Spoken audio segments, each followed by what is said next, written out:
I feel like nowadays the standard in America is to live outside of your means. So I want to know the people who live within their means. Like, you are bringing home a paycheck, you're saving, you have cut so many things out of like your budget, or maybe you never even added those. I want to know from those people, how do you live lower than your means? Like, what does that look like? Some ways that me and my husband save money while also living very comfortably on one income. First thing is we limit the amount of subscriptions we have.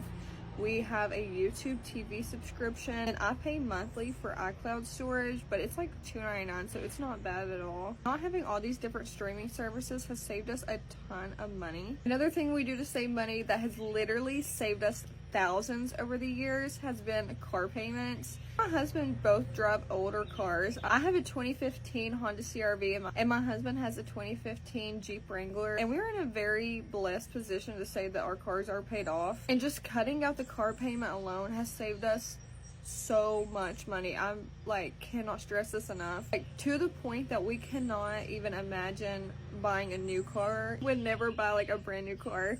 We've already talked about, like, if we did want to get a new car, we would trade in our old cars and then get a used car. I have always been the one to say, as long as it gets me where I need to go, I don't really care what I'm driving. Another thing that saves us a ton of money is nails. I do not get manicures anymore. Sometimes I will on special occasions, like my birthday. I always go get my nails done. At our wedding and our honeymoon, I went and got my nails done.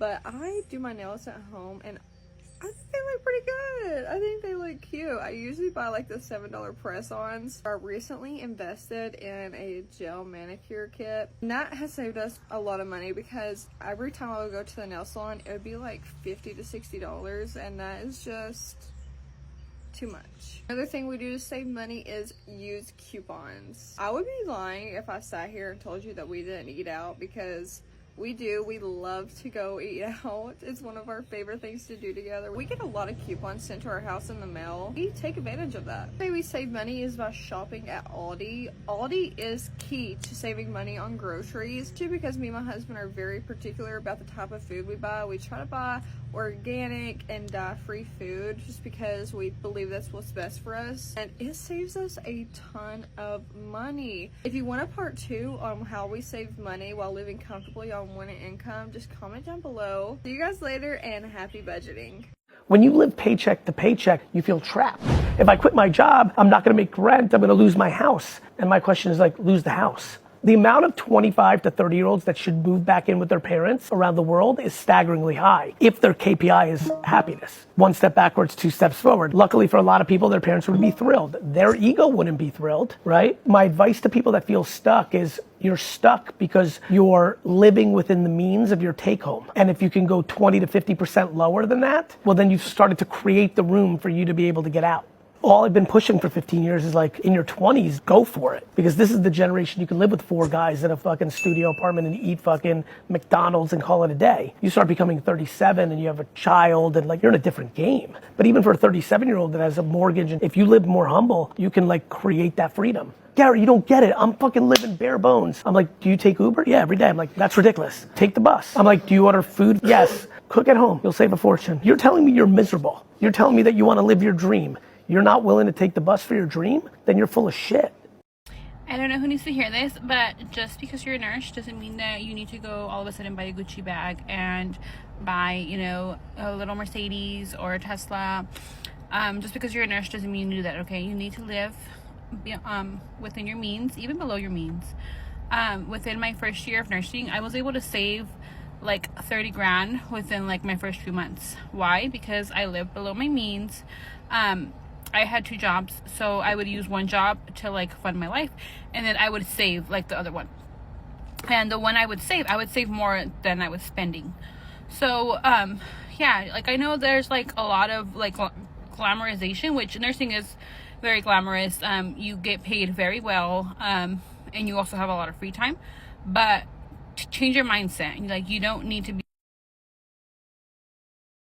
bro, when you start spending money on unnecessary shit, you gonna start saving a lot of money, gang. It's literally gonna tap you into the next level of your finances that you probably didn't even think you could reach, bro, because like motherfuckers spend a lot of bread on unnecessary shit that they don't even need. They just really splurge on a lot of wants, bro. It ain't even gotta be splurging on like hella clothes and shoes like that, but just like a lot of motherfuckers eat out every fucking day. And like it's little shit in the moment because you're not really thinking that this little $10 meal here, $20 meal here, $15 meal here, really something crazy. But like, bro, over time, that shit adds up where a lot of your bread go, bro. Like motherfuckers want to go out and get the new designer clothes and new designer shoes, and they smoking, drinking, going out partying, having a ball and shit. But then look back and be like, damn, for where's all my money going, bro? It's going to the, you feel me, illiterate decisions that you are making that you ain't thinking about in the moment, bro. And I guarantee you a lot of motherfuckers never even check their bank statements, bro. If you went to your bank and you pulled out your monthly bank statements, G, and really took a look on how much bread that you really putting your shit towards, I guarantee you it'll slow down your spending, because eating out every day is fucking crazy, bro.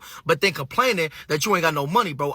If you live below your means, gang, just tap into that shit for at least 3 to 6 months to a year. Live well below your means, bro, and just focus on all necessities and not wants and shit, gang. You gonna see the biggest increase in your bank account, bro, and you gonna be happy that you did it. I'm telling you. It may be cringe to drive like an old beater car, but to me, what's even more cringe is having a car payment. I got into a car accident back in February. Someone ran a red light and hit me and totaled my vehicle.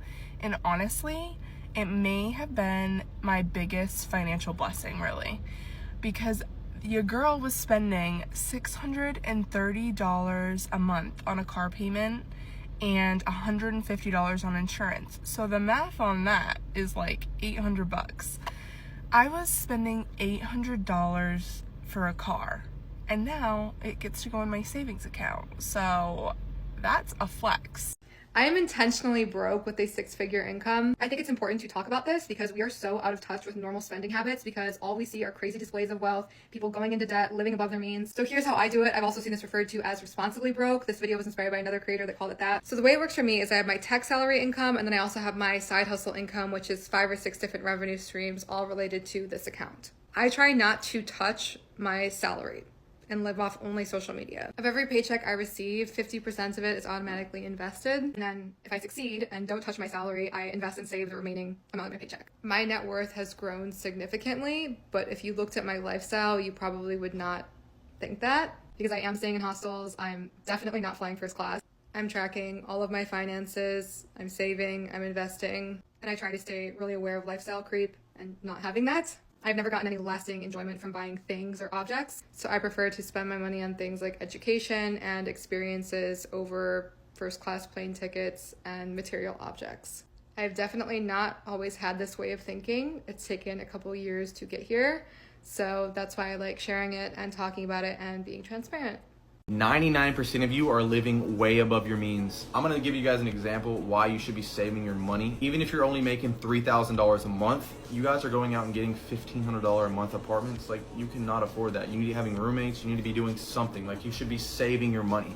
And I was making $30,000 to $50,000 a month for the past year, all right? And guess what? My rent was $500. I had roommates and I was paying $500 a month.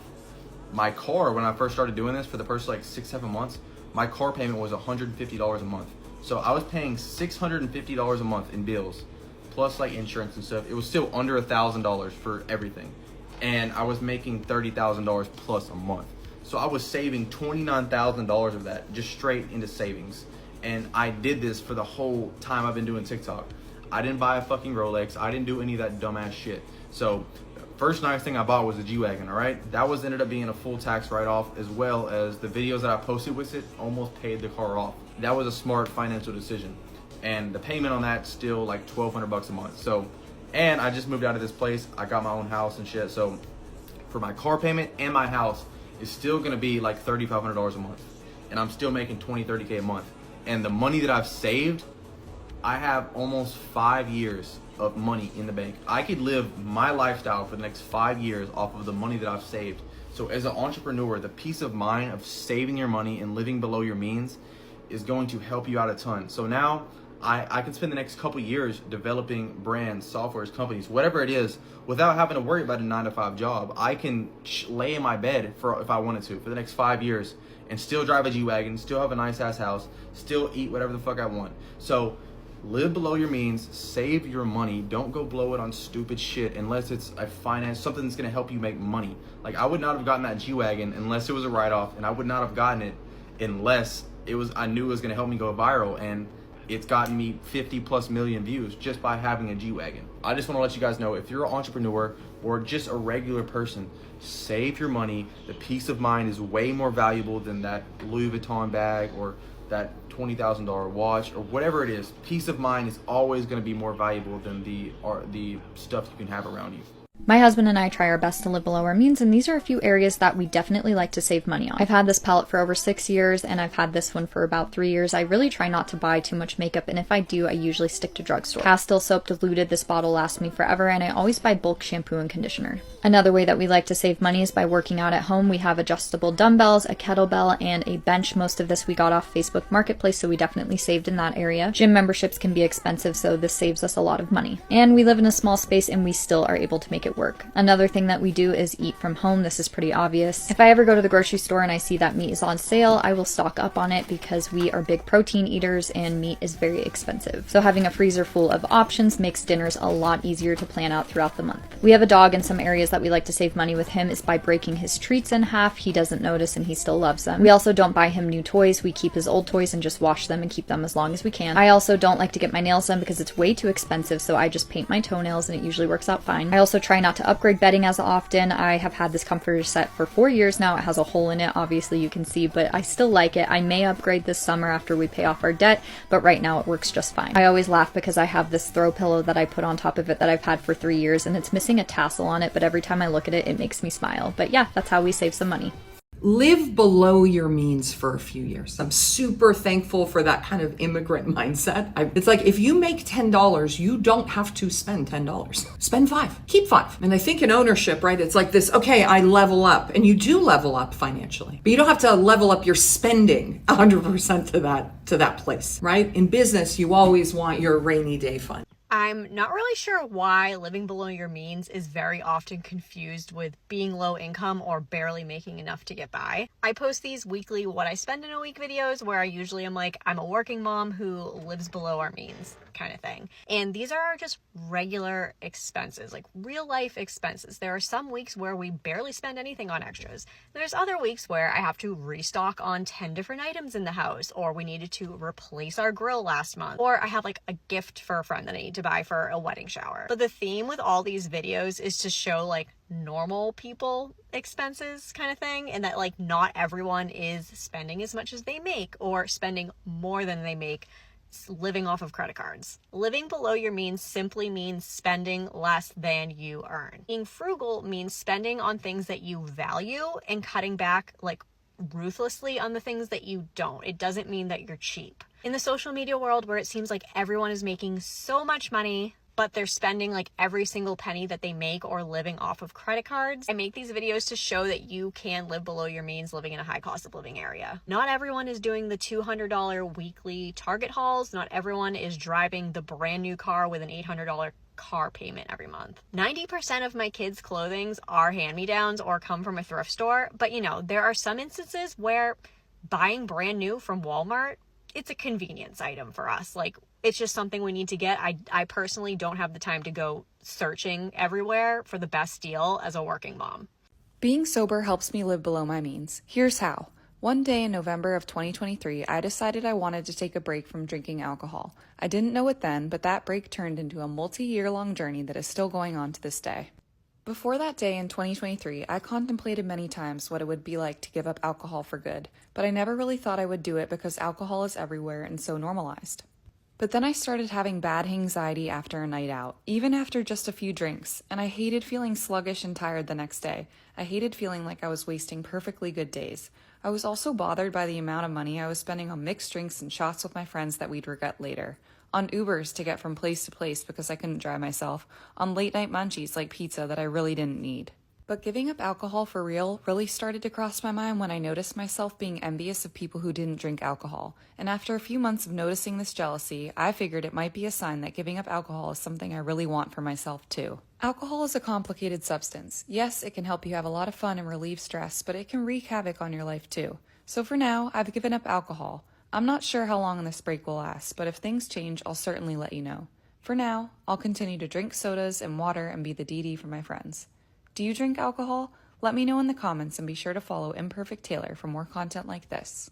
Here are 4 ways I live below my means as a high net worth 29-year-old. Number 1 is that I cook 99% of my meals at home. I do enjoy going out to eat maybe once a week or once every other week, largely in a social setting. But in general, I actually really love and prefer to eat at home.